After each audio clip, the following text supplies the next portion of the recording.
Like even if we're motivated and we are working on that part, suppose business and startup, like करने से पहले वो thoughts आते हैं that you cannot do it, and even if we prepare for civil services, ये पे thoughts आ जाते हैं you cannot do it. Although अंदर से है कि हाँ I can do it, but वो thoughts कहाँ से आ जाती? Is it because of the vibrations in the environment की negative vibrations? Because in today's world people's thinking are negative, so वो thoughts environment में spread हो गए because of that. देखो, आपने दो अलग अलग चीज़ें पूछी हैं। एक आपने पूछा है कोई एंट्रेंस आपको क्रैक करना है जहाँ पे लाखों लोग कॉम्पीट कर रहे हैं, तो वहाँ पर हमारे माइंड में नेगेटिव थॉट आ जाता है कि मैं नहीं कर पाऊंगी या मैं नहीं कर पाऊंगा। ये आना भी चाहिए। क्यों आना चाहिए? क्योंकि रियलिटी के बेस पे है। ये बिल्कुल ऐसा है कि अगर मैं घर से जंगल में जाऊंगी आधी रात को तो कुछ जानवर आकर के मुझे खा सकते हैं। ये थॉट आना चाहिए, नहीं आना चाहिए? या फिर आप जंगल में पूरा जोश में जा रहे हो, पॉजिटिव हूं मैं, यहां कोई जानवर नहीं है, मुझे कोई नहीं खाएगा, तो ये थॉट आना चाहिए। This is a right thought, this is not a positive thought, but this is a right thought. Positive thought इतने इंपॉर्टेंट नहीं है जितना आप इंपॉर्टेंस देते हो ना पॉजिटिव थॉट्स को, क्योंकि पॉजिटिव थॉट्स की वजह से ही बहुत सारे लोग फंसे हुए हैं लाइफ में। एक काम है, उसको कर रहे हैं, हो रहा नहीं है, तो पॉजिटिव थिंकिंग, नहीं नहीं नहीं नहीं, हो जाएगा हो जाएगा, 10 बार ट्राई कर लिया, नहीं हुआ है, हो जाएगा हो जाएगा हो जाएगा। संदीप सर कहते हैं लगे रहो लगे रहो लगे रहो, तो मैं भी लगा हूँ। यहाँ तक पकड़ में आ गई है बात कि एक तो है एंट्रेंस से रिलेटेड, तो वहाँ पर नेगेटिव थॉट्स आने भी चाहिए ताकि आप अपनी कैपेबिलिटी को जज कर सको। आप देख सको कि whether I have that kind of persistence in comparison to other people. यहाँ पे अपने आप को औरों से कंपेयर भी करना पड़ेगा। मैं कहता हूँ अपने आप को किसी से कंपेयर मत करो। अरे आप एक कंपैरिजन, एक कॉम्पिटिटिव फील्ड में जा रहे हो, वहाँ तो करना ही पड़ेगा। आप आ करके मेरे से पंजा लगा रहे हो और आपने स्टेक पे क्या लगा दिया है कि जो जीता आपका घर मेरा हुआ या मेरा घर आपका हुआ। यही तो स्टेक पे है। एंट्रेंस आप क्रैक करने के लिए जा रहे हो, लाखों रुपए लग रहे हैं, लाखों रुपए है आपकी जेब में, तो आपको लोन उठाना पड़ रहा है। इसका मतलब आपका घर लग गया ना दाव पे। तो आप अपना घर दाव पे लगा रहे हो किस बेस पे कि मुझे लगता है मैं क्रैक कर लूंगा। मैं आपको डिमोटिवेट नहीं कर रहा हूं, मैं आपको ये कह रहा हूं कि अपनी स्ट्रेंथ को एनालाइज करना चाहिए किसी से भी लड़ने से पहले। यू नीड टू अंडरस्टैंड कि क्या रिस्क है वहां पर, क्या इसके अलावा भी कोई और ऑप्शन है। मान लो यहां पर इस सब पूरी तैयारी में सब में मान लो इतने साल जाने वाले हैं और इतने 5 लाख रुपए लगने वाले हैं, क्या ऐसा भी कोई ऑप्शन है कि 50,000 रुपए में या 5,000 रुपए में या 500 रुपए में बिना किसी रिस्क के क्या मैं कुछ ऐसा कर सकता हूं जो वहां से लाख गुना बड़ा हो, कि वो एंट्रेंस क्रैक करके जो लोग वहां जाने वाले हैं, वहां से निकल करके आने वाले हैं, वो लोग मेरी कंपनी में काम करें? क्या ऐसा कुछ हो सकता है? बट ऐसा हम कभी सोचते नहीं है। क्यों नहीं सोचते? क्योंकि ऐसा कोई नहीं सोचता। मैं कैसे सोच लूं? जो सब सोचते हैं वही तो मैं सोचूंगा, जैसे सब चल रहे हैं वही तो मैं चलूंगा। सब एक दूसरे से लड़ रहे हैं तो मैं भी तो लड़ूंगा। तो सब वही कर रहे हैं जो सब कर रहे हैं, और वहां पर पॉजिटिव होना कोई बहुत अच्छा नहीं है। आपको अपनी कैपेबिलिटी को देखना पड़ेगा। लाखों में से कुछ हजार लोगों का सिलेक्शन होने वाला है। यू नीड टू सी कि आप उसमें क्या इन्वेस्ट करने वाले हो। वहां पर हम सोचते ही नहीं है। दूसरा है कि बिजनेस आप कर रहे हो और बिजनेस में हम फेल हो रहे हैं। बिजनेस में कभी भी माइंड को बंद मत करना। कॉम्पिटिटिव एग्जाम में you need to have a very narrow mind. अब ये सुनने में थोड़ा अजीब लगेगा आप लोगों को, but it is a fact. In a competitive exam if you want to be successful you need to have a very very narrow mind. Narrow mind in the sense कि बस 24 घंटे इसके अलावा और कुछ थॉट भी नहीं आना चाहिए माइंड में। बिजनेस में इसका बिल्कुल ऑपोजिट है। वहां पर बहुत ब्रॉड माइंड चाहिए। वहां पर क्या है, you need to entertain more and more of ideas कि अगर मैं बिजनेस कर रही हूं, ये इस तरीके से काम नहीं कर रहा है, और क्या रास्ता है, और क्या। वहां पर आप नहीं बोल सकते और क्या रास्ता है।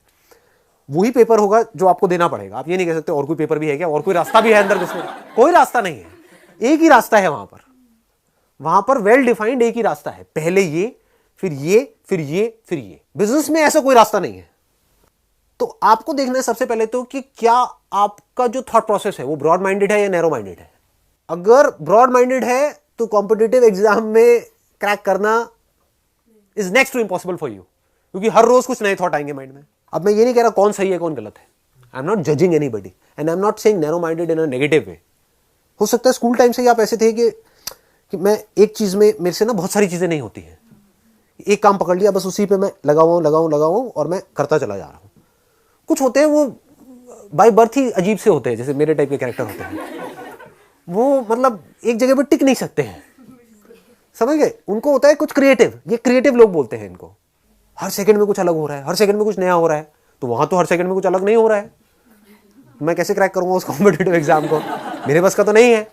तो वो आपको जाकर के किसी ऐसे से समझना पड़ेगा जो उस फील्ड में सक्सेसफुल हो चुका हो। उसके लिए मैं सही बंदा नहीं हूं।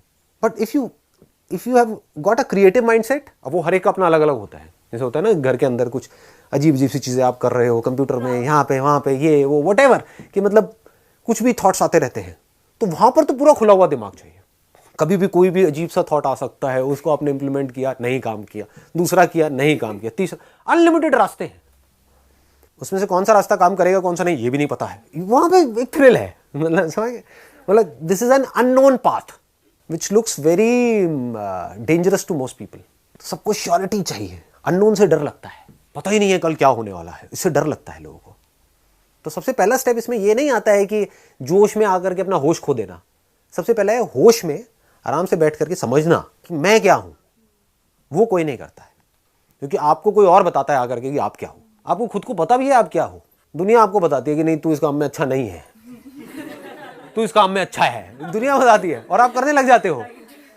आपने बोला ब्रॉड माइंडेड और नैरो माइंडेड पोल्स अपार्ट है, ठीक है सर, लेकिन ब्रॉड माइंडेड मतलब बिजनेस जिस चीज को हम कह रहे हैं उसमें सर लाइक अगर हमारे माइंड में कोई आइडिया आ रहा है और आइडिया पैसे से रिलेटेड है और अभी हम फाइनेंशियली मतलब हम जो हम है फाइनेंशियली स्ट्रांग नहीं है, that's what your question is. नहीं, इसको नैरो अप्रोच कहेंगे। बिजनेस में ऐसा नहीं है कि जो मेरे माइंड में आइडिया आ रहा है उसके लिए मान लो मुझे 2 लाख रुपए चाहिए, तो मेरे घर वाले कह रहे हैं 2 लाख क्या तेरे को 2 रुपए भी नहीं मिलेंगे तो मैं बिजनेस नहीं कर सकती। अगर आप ये कह रहे हो तो ये नैरो माइंडेड अप्रोच है, ये बिजनेस वाली अप्रोच नहीं है।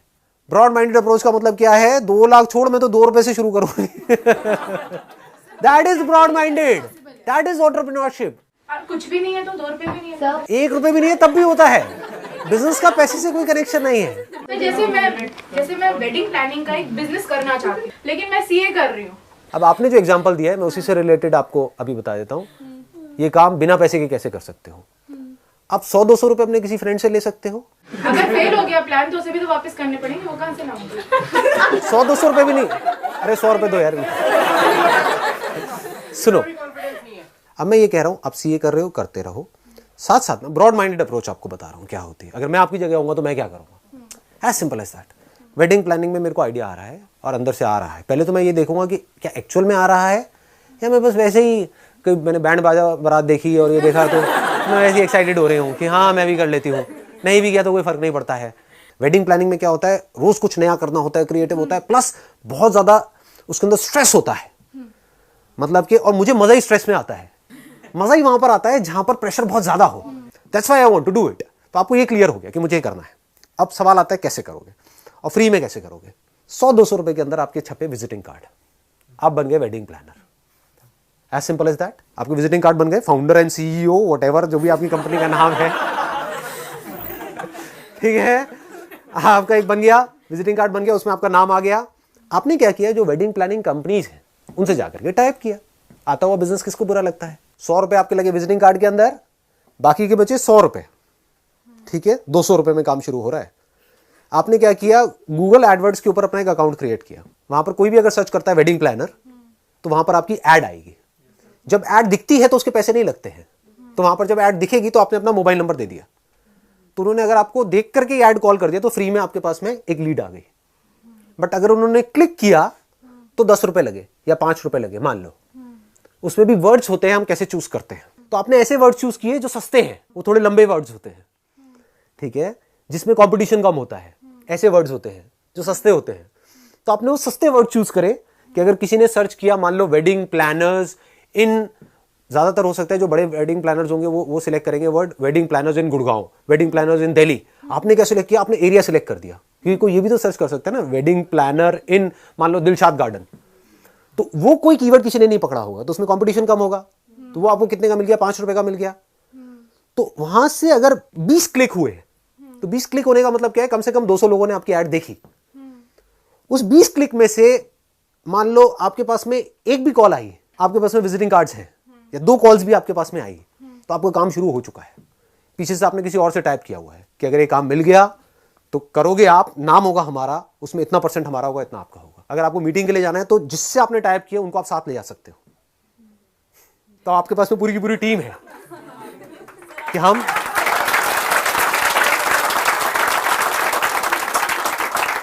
क्लियर हो रहा है? ऐसे शुरू करते हैं काम को। और अगर वहां से कहीं से कोई काम मिल भी गया, आपके पास विजिटिंग कार्ड तो है ही, कोई भी आपसे पूछता है आपके रिलेटिव में क्या करते हो, I am doing this wedding plan, उनको थोड़ी पता है आप कहाँ हो कहाँ नहीं, उनको थोड़ी पता है कि ये 100 रुपए में काम शुरू हुआ है, उनके लिए तो आप हो।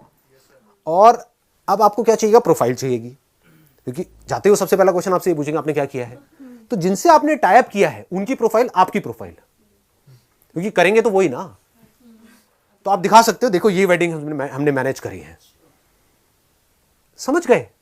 उनको इसी से तो मतलब है ना कि आपने क्या, और वो आपके साथ में जा ही रहे हैं, वो आपके साथ में जा रहे हैं मीटिंग के लिए, क्योंकि आता हुआ पैसा किसको बुरा लगता है? उनको भी आपने बोला है कि मैं कुछ बहुत बड़े लेवल पे करने वाली हूं। उनको थोड़ी पता आप 100 रुपए में कर रहे हो। उनको बोलना है कि मेरा बहुत बड़ा सर्कल है। अब हल्के फुल्के जो झूठ होते हैं ना, these are called harmless lies, यहां पर कुछ जाता नहीं है। नाम आपने अपना बना लिया और उनकी सिर्फ दिखाई नहीं, क्योंकि एक्चुअल में वही काम करने वाले हैं, तो उनकी प्रोफाइल आपकी प्रोफाइल, क्योंकि करने वाले तो वही है ना।